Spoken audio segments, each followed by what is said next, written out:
Thousands of years ago, first peoples lived across the planet. They needed to hunt and gather local food as there were no grocery stores or farms.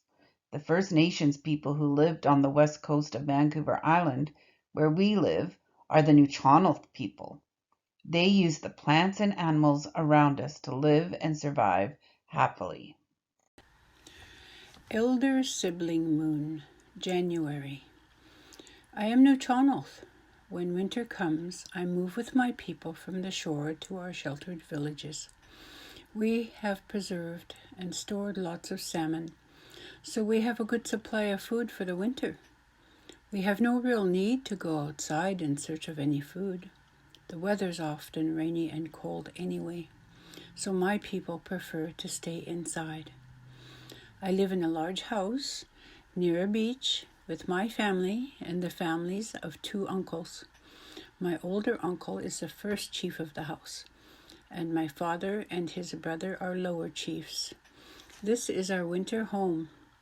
Each family has its own space. Boxes and baskets are piled everywhere.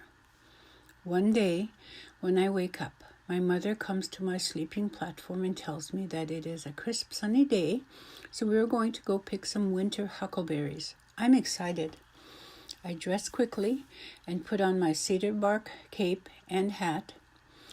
My mother, my sister, and I make our way with the other women and girls to the berry patches at the edge of the forest.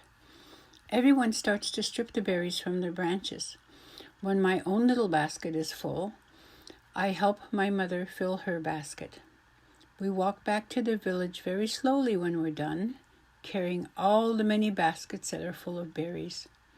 My sister and I trail behind, laughing and tasting the delicious berries.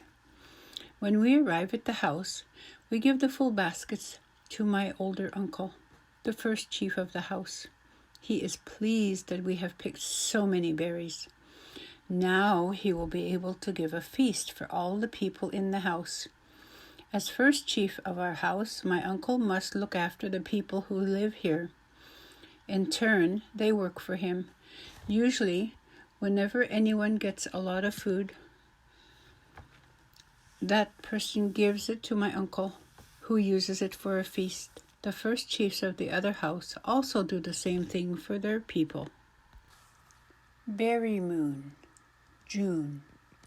It is near the end of this moon when the salmon berries began to ripen. My mother takes a party of women to pick the first berries for my father. He owns a salmonberry patch, so only he has the right to the first and second pickings. After that, anyone can pick the rest of the berries when they are ripe. My sister and I go with the women and help pick the berries. As fast as we can, we fill the baskets. Someone who has come to help takes them away and empties them into some big boxes in the canoe. When we have picked all the ripe berries, we take our harvest home. My father will treat everyone in our house to a feast of sweet red berries tonight. I sit by the fire eating berries and looking at my juice-stained fingers. The salmon berries are small and took a long time to pick. However, I enjoy my share and decide that they were well worth picking. Salmon berries are the first berries of summer, and everyone always looks forward to the salmonberry feast. Bee Moon, August. The days of the bee moon are sunny and hot. The forest near the village is very dry. During the other moons, it is usually damp from the wet weather. Near the end of the bee moon, I go on an outing with my mother and a large party of women. We are going to gather salal berries, a deep blueberry that grows on the side of a mountain, mostly by cedar trees. Bears and cougars live in the mountains and are sometimes dangerous. Some men armed with bows and arrows go with us. It's their job to keep watch and protect us from any wild animals that might come around. We stay away from the village for several days. During the day, I help the women pick the salal berries. At night, we build fires and sleep in lean-to shelters. Finally, On the 4th day, we have picked a lot of berries, all of the berries. It is time to pack and head home. Back at the village, the women cook the salal berries just a little.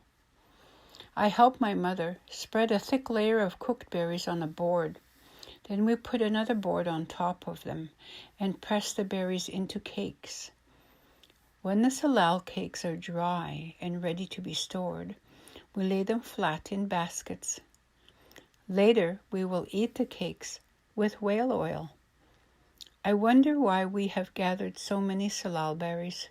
We have made many more cakes than my people need. My mother tells me that the extra cakes are for the chief. He will give them away at the potlatch in the fall.